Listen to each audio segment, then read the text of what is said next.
I've never really believed in evil people, at least not in the horror movie sense. I figured there were just messed up individuals who did bad things.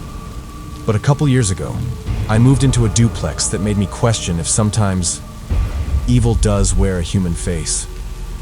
And the truly terrifying question, do you really know the person living right next door? Tonight, we're diving into true creepy neighbor horror stories that actually happened. So stick close and keep watching till the end to find out what happened before it was too late. But before we start, make sure to subscribe or follow so you never miss any new chilling releases. If you're enjoying the content, hit like, drop a comment, and share this video. Let's see how many of you truly love this kind of episodes. Now here's your challenge. One of the stories you're about to hear might not be real. It could be completely made up, or maybe all of them are true. Watch till the end, try to spot the fake, and leave your guess in the comments. And as for last episode's fake story, it was story number 1. Thank you for being part of this journey with me. And now, let's dive into the darkness together.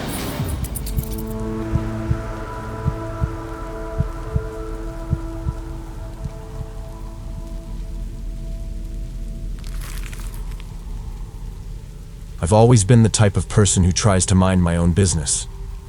I don't care if my neighbors play their music too loud sometimes, or leave their trash cans out longer than they should. I figure everyone's got their quirks, and it's not worth the hassle to make enemies out of people you live near. But I wasn't prepared for Carl. That wasn't even his name, at least not on paper. It's just what he told me when I moved into the duplex. He was maybe late 50s, early 60s, but his appearance made it hard to pin down an age. His skin was this strange pale gray shade, almost waxy, like someone who'd been sick for years or worked nights their whole life. He was completely bald except for a few strands of wiry white hair that stuck out at odd angles. And when he smiled, it's hard to explain, but it made my stomach turn. His teeth weren't sharpened or anything dramatic like that. They were just wrong. Too large, jagged, uneven, and a shade of yellow that reminded me of old ivory. The way his lips pulled back made the grin look stretched, almost rehearsed. The first few weeks, I chalked it up to me being judgmental. Weird looking doesn't mean dangerous. But then the nights started. Around 2 or 3 in the morning, I'd be jolted awake by strange noises through our shared wall. It wasn't a TV or music. It was metallic scraping, sometimes rhythmic pounding, other times like someone was dragging something heavy across tile. I told myself it was just bad pipes, or maybe he was a night owl working on some hobby. But then came the smell. The odor was thick and metallic, like blood mixed with spoiled meat. Sometimes it carried a sour tang that made me gag. I'd spray Lysol, light candles, even shove towels under the door and vents, but it always seemed to find its way in. The worst part? It wasn't every night. It came in waves, like whatever he was doing, he only did it sometimes. One morning, when I finally got the nerve to ask about it, Carl just stared at me. His eyes were strange, washed out blue that in the sunlight reflected red, the way animal eyes glow when caught in headlights. He grinned, slow and wide, and said, "Cooking. Family recipes." Then he licked his teeth. I laughed awkwardly and walked away. But my skin crawled. A few nights later, I came home late from a double shift. His blinds were halfway open, and the light in his kitchen was on. Through that narrow gap, I saw him. Carl stood there in a faded red shirt and a filthy apron smeared with dark stains. He wasn't cooking. He wasn't even moving. He just stood in the middle of his kitchen, holding a huge butcher's knife, staring at the wall with that same awful grin. That night, the sounds changed. There was still scraping and banging, but mixed in with it, something else. At first, I thought it was a TV. A muffled voice, maybe someone watching a crime drama. But then it sharpened. A woman's voice, crying, pleading. I froze in bed, the hair on my arms standing straight up. Every logical part of me screamed to call the police, but another part hesitated. What do you even say? My creepy neighbor makes weird noises at night? Without proof, I'd look paranoid. The next morning, as I was leaving for work, I saw a large black trash bag propped against his door. It was tied with rope instead of a twist tie, bulging like it was stuffed too full. Even though it was chilly outside, flies buzzed around it. My stomach turned. As I was getting into my car, Carl stepped out, dragging the bag across the porch. He noticed me watching. Our eyes locked. That grin spread across his face, slow and deliberate, and he tapped the bag twice with the toe of his boot before heaving it into the bed of an old pickup truck. I drove away so fast I almost ran a stop sign. At work, I couldn't concentrate. I kept replaying the image, the flies, the rope, the weight of the bag. By the time I got home, both the bag and the truck were gone. After that, I started sleeping with a chair jammed under my doorknob. I can't even explain why. Some primal instinct told me it was only a matter of time before I ended up in one of those bags. And then came the night that still haunts me. I woke up around 3 a.m. to scratching. Not from the wall this time, from my front door. Slow, deliberate scratches like nails dragging down wood. My heart hammered in my chest. I held my breath, straining to listen. Then, through the silence, came a whisper. "You smell different." It was his voice, right outside my door. I nearly dropped my phone as I dialed 911. The operator stayed on the line while I whispered what was happening. By the time the cops arrived, the scratching had stopped. They checked Carl's side. He answered in the same red shirt and apron, but both looked freshly washed. His place reeked of bleach. They told me they couldn't find anything suspicious. That was it for me.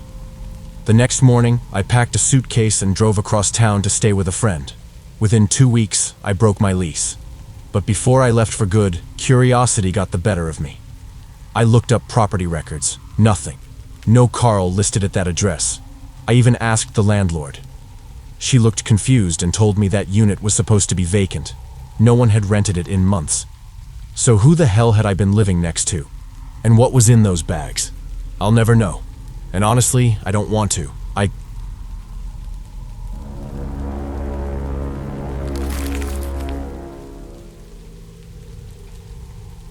When I was in 5th grade, a new family moved into the old trailer on my grandpa's property. He owned a small piece of land on the edge of town and rented it out whenever he could. To me and my younger brother, it was exciting because the family had 2 kids almost exactly our ages. I was 10 at the time, Jessica was my age, and her little brother Jack was 9, the same as my brother. At first, it seemed like fate. We thought we'd just made some new best friends. Jessica was friendly, a little shy, but easy to talk to. We'd ride bikes together, race down the dirt paths behind the trailer, and laugh when one of us nearly wiped out in the dust. Jack, though. Jack was different. From the start, something about him made me uncomfortable. He'd show up at our house half-dressed, no shirt, no shoes, with snot crusted across his face that he wiped on his arm like it didn't bother him. My mom caught him peeing in her flower beds more than once. And instead of being embarrassed when she yelled at him, he'd just grin like it was a joke and take off running. One time, he grabbed the tassels on my handlebars while I was riding and nearly made me crash. I was furious, but what could I do? He was Jessica's brother, and she was our friend. We tolerated him because of her. Their dad was worse. He gave off a vibe that made the hair on my neck stand up, even as a kid. He had this strange obsession with junk. He'd collect old chairs, busted tables, scraps of wood and metal, and pile it all in the backyard. Then, for no reason we could figure out, he'd set the whole thing on fire. It wasn't a one-time thing. It happened so often that eventually the constant smell of smoke just faded into the background of our lives. By the time they moved out, the trailer was a disaster. Oil stains smeared across the floors and walls, trash everywhere, and in the backyard, a heap of blackened, twisted junk where he'd burned his piles. I still remember walking inside once and freezing. Jessica was there, but so was her dad. He was shirtless, sunk into a stained armchair with a beer in his hand. He didn't say anything, just stared at me with cold, flat eyes. Something in them made my stomach drop. I turned and left without a word and never stepped foot inside again. Still, the 4 of us, me, my brother, Jessica, and Jack, spent a lot of time together outside. For a while, It felt like a normal childhood friendship, the kind you look back on fondly. But then came the bow and arrow. I didn't even know Jack had it until the day he walked up to our yard carrying it. It wasn't a toy. It was his dad's real hunting bow, with an arrow sharp enough to kill a deer. We were just messing around in the yard when Jack suddenly pulled the string back and aimed it directly at my brother's head. I'll never forget the way my brother froze, his eyes wide, lips trembling, but not making a sound. I screamed at Jack to stop. He laughed. He laughed like it was a game. He didn't shoot, but he didn't lower the bow right away either. For what felt like forever, he just held it there, arrow drawn and pointed at my brother's face, smiling like he was waiting to see if we'd flinch. My mom came running out, her face white as a sheet. She yanked us inside so fast it made my arm burn where she grabbed me. Then she lost it, screaming at Jack, screaming at Jessica, screaming at their father when he wandered out like he hadn't heard anything. That was the end of it. From that day on, we weren't allowed to play with them anymore. Jessica came by after that, knocking on our door, calling my name. Her voice always sounded small, confused, like she didn't understand why everything had changed. Jack would come too, pounding harder, yelling nonsense words, laughing when we didn't answer. My brother and I would sit inside, crying quietly while they stood outside, waiting. Weeks went by like that before they finally gave up. When the family eventually moved out, it was like a weight lifted off our house. Grandpa had the trailer hauled away, leaving behind just a patch of dirt and that pile of blackened, twisted junk. Life went on. But I never forgot. Years later, I thought of Jessica and Jack out of nowhere. I was older then, old enough to see things differently. Jessica had been a good friend, trapped in that place with parents who clearly didn't care. Jack. Well, Jack scared me. But part of me wonders if he ever even had a chance to be normal. No one was wiping his nose, telling him not to pee in flower beds, teaching him boundaries. He was just wild. And their dad, with his cold stare and his obsession with burning piles of junk. I still don't know what to make of him. I hardly remember ever seeing their mom at all. One memory stands out sharper than the rest. One night, not long after they'd moved in, I woke to a noise outside my window. It was late, the house dark and still. I pulled back the curtain and squinted into the trees. Someone was standing there. Too small to be an adult. For a second, I was certain it was Jack, his messy hair, his skinny frame. He was just standing there, staring at the house, watching. I blinked, and he was gone. Maybe it was a dream. Maybe I imagined it. But I locked my window that night, and it took hours before I could sleep. Looking back now, I don't know what became of them.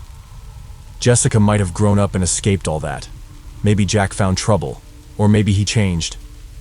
But when I think about it, I always come back to that one moment.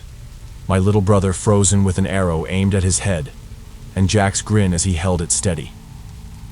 I'll never forget the sound of his laugh, the knocks on our door fading into silence, or the uneasy quiet that settled once they were finally gone.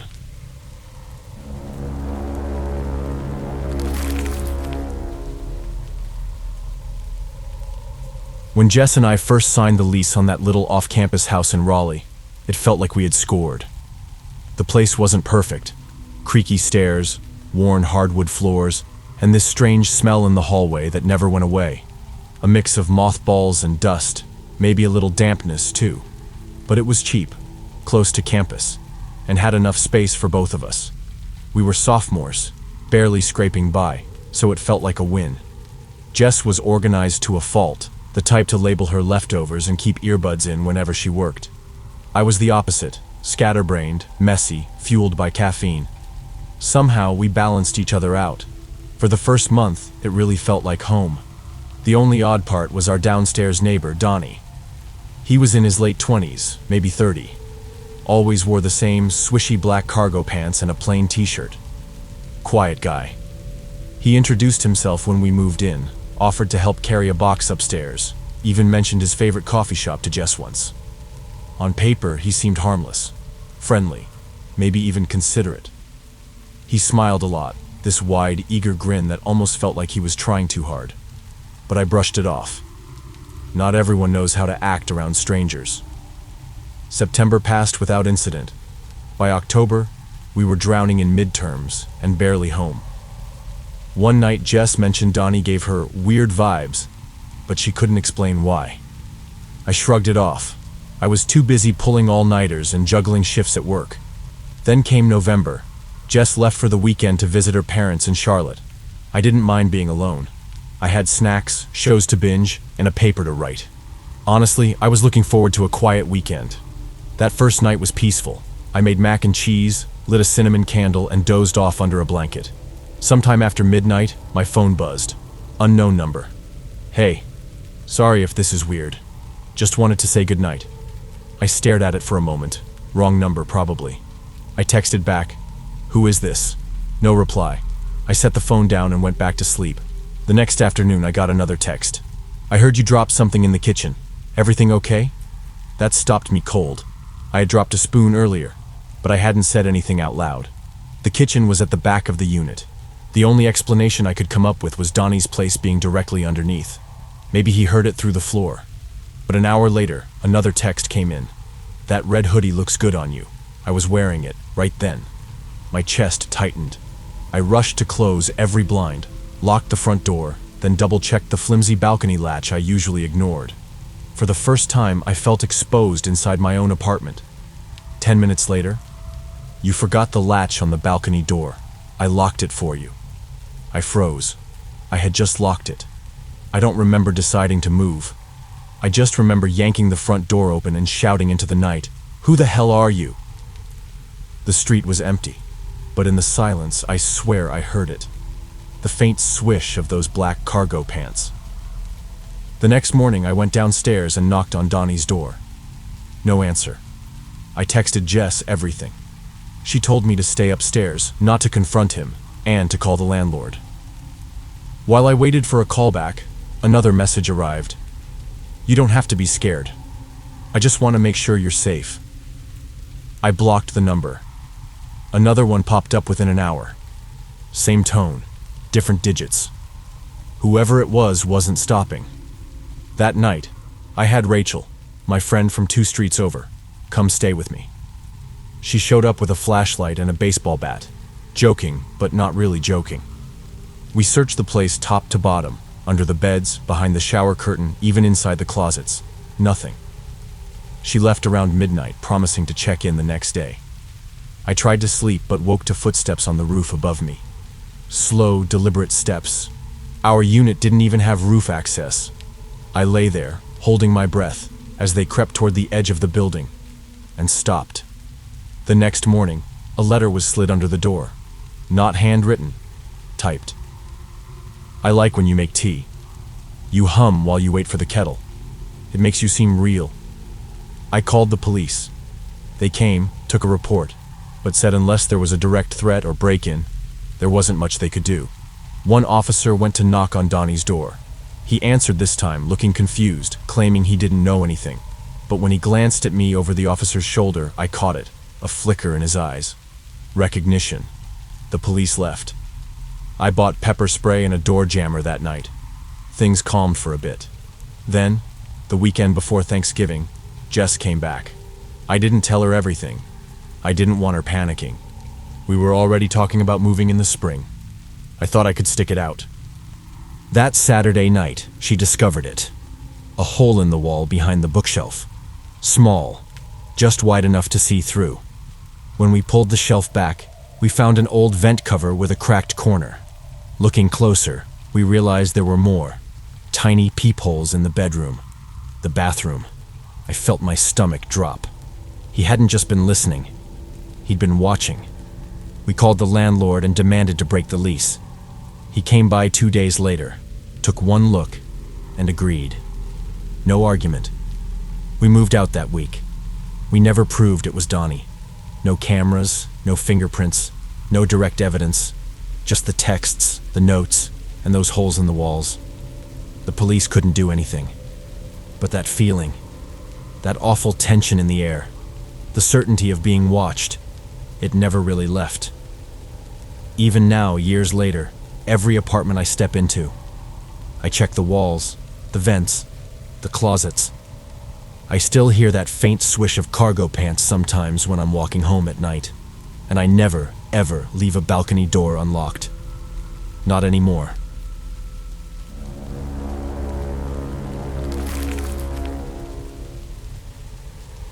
If you've made it to the end of this video, let me know in the comments which story creeped you out the most, and if you could survive only one of them, which one would it be? Don't forget to drop your guess. Which story do you think was the fake one? Also, if you enjoyed the episode, hit super thanks if you're on YouTube, or send us some stars if you're on Facebook to show some love and make your comments stand out. Want to go next level? Get early access to upcoming episodes, exclusive members-only content, and much more by joining our YouTube membership or becoming a Patreon supporter. Trust me, you don't want to miss what's waiting there for you. Don't forget to like, share, and catch up on our previous episodes. And now, stay tuned for the next horror episode.